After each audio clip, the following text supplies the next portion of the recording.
Thank you very much. Thank you very much, Mr. Vice President, Mr. Speaker, members of Congress, and ladies and gentlemen.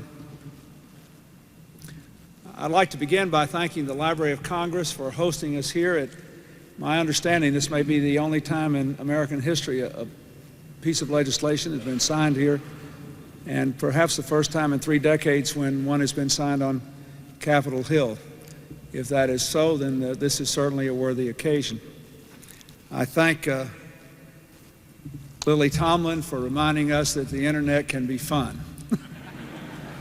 And the students at Calvin Coolidge for reminding us that the internet can do a world of good.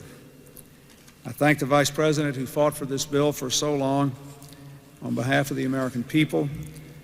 And I thank the members of Congress in both parties, starting with the leadership, who believed in the promise and the possibility of telecommunications reform.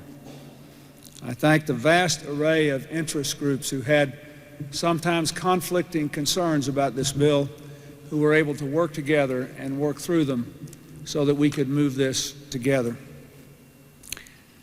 This law is truly revolutionary legislation that will bring the future to our doorstep.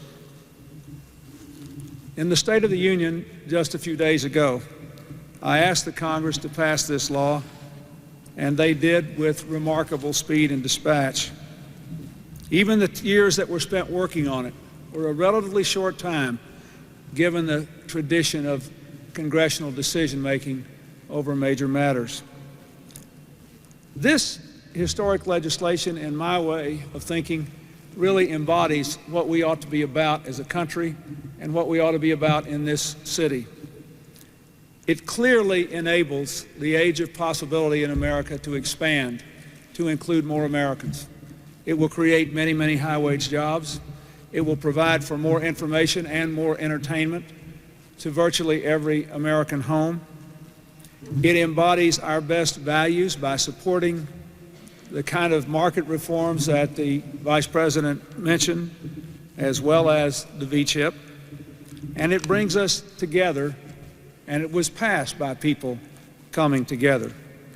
This bill is an indication of what can be done when Republicans and Democrats work together in a spirit of genuine cooperation to advance the public interest and bring us to a brighter future. It is fitting that we mark this moment here in the Library of Congress. It is Thomas Jefferson's building. Most of you know President Jefferson deeded his books to our young nation after our first library was burned to the ground in the War of 1812. The volumes that lined these walls grew out of Jefferson's legacy.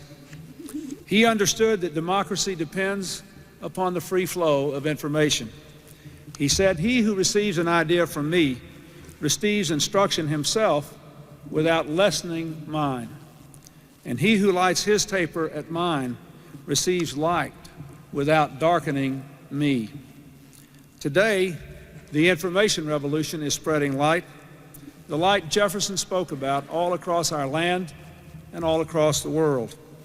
It will allow every American child to bring the ideas stored in this reading room into his or her own living room or schoolroom. Americans have always had a genius for communications. The power of our founding fathers' words reverberated across the world from the moment they were said down to the present day. From the Pony Express to the miracle of a human voice over the phone line, American innovation and communications have broken the barriers of time and space to make it easier for us to stay in touch, to learn from each other, to reach for our highest aspirations.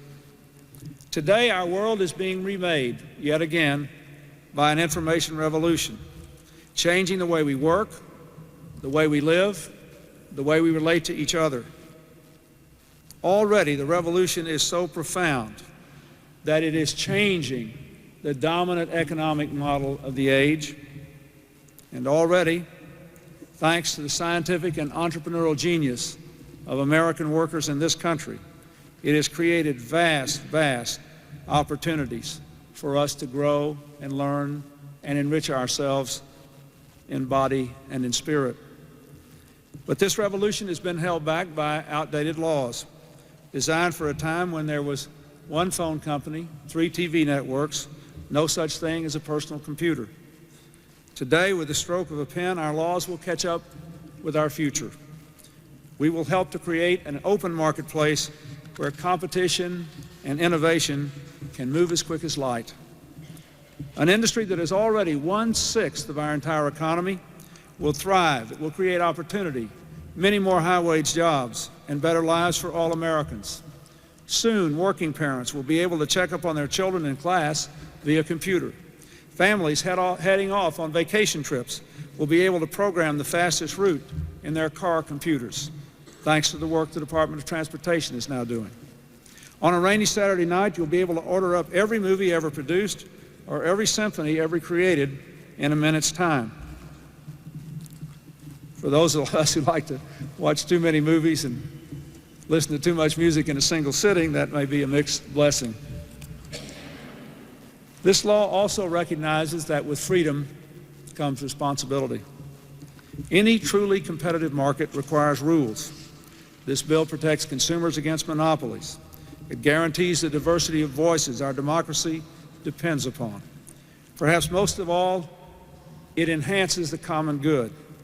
Under this law, our schools, our libraries, our hospitals will receive telecommunications services at reduced cost. This simple act will move us one giant step closer to realizing a challenge I put forward in the State of the Union, to connect all our classrooms and libraries to the information superhighway by the year 2000. Not through a big government program, but through a creative, ever-unfolding partnership led by scientists and entrepreneurs, supported by business and government and communities working together. We know the information age will bring blessings for our people and our country. But like most human blessings, we know the blessings will be mixed. We also know that the programming beamed into our homes can undercut our values and make it more difficult for parents to raise their children. Children sometimes are exposed to images parents don't want them to see because they shouldn't. A comprehensive study released just yesterday confirms what every parent knows. Televised violence is pervasive and numbing, and if exposed constantly to it, young people can develop a numbing, lasting, corrosive reaction to it. Televised violence in too much volume and intensity over too long a period of time may teach our children that such violence has no consequences and is an unavoidable part of modern life. Neither is true. In my State of the Union address, when I asked Congress to pass the telecommunications law, I mentioned in particular the V-chip, designed to strengthen families and their ability to protect their children from television violence and other inappropriate program as they determine. I am very proud that this new legislation includes the V-chip. It's not such a big requirement, as you can see, here is one, but it can make a big difference in the lives of families all over America. I thank the Congress and the members of both parties for giving parents who want to take more responsibility for their children's upbringing an important tool to do so. I thank the Congress for reducing the chances that the hours spent in church or synagogue or in discussion around the dinner table about right and wrong and what can and cannot happen in the world will not be undone by unthinking hours in front of a television set. Of course, parents now have to do their end of the job and decide what they do or don't want their young children to see.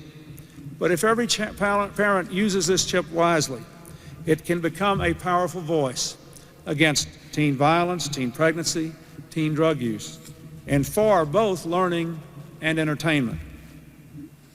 The responsibility of parents to do this is something they deserve and something they plainly need. Now that they have it, they must use it. I want to acknowledge in this audience the activists, the parents who push for the V-chip, and thank you very much for making it possible. To make the V-chip as effective as it can be, I have challenged the broadcast industries to do what the movies have done, to rate programming in a way that will help the parents to make these decisions. I invited the entertainment industry leaders to come to the White House to work with me to improve what our children see on television And I'm pleased to announce that exactly 3 weeks from today, on February the 29th, we will convene our meeting and get to work. I thank the leaders of the entertainment industry for coming, and I look forward to working with them. In 1957, President Eisenhower signed another important bill into law, another bill that was like this. It seized the opportunities of the moment. It made them more broadly available to all Americans. It met the challenge of change. It reinforced our fundamental values and aspirations, and it was done in a harmonious, bipartisan spirit.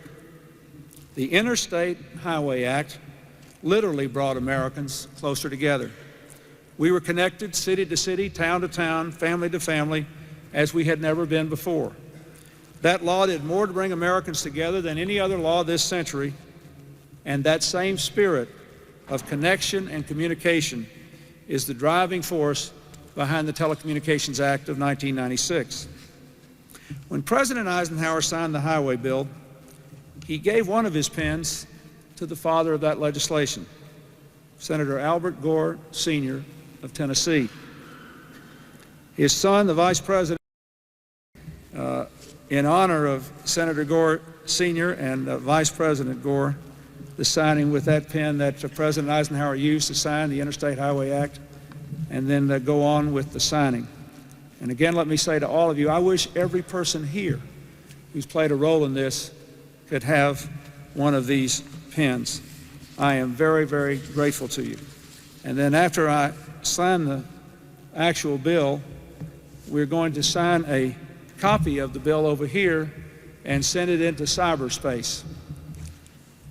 I believe that this is the first bill that ever made that journey, and that will make me whatever it was Ernestine said, a cybernaut or whatever she said.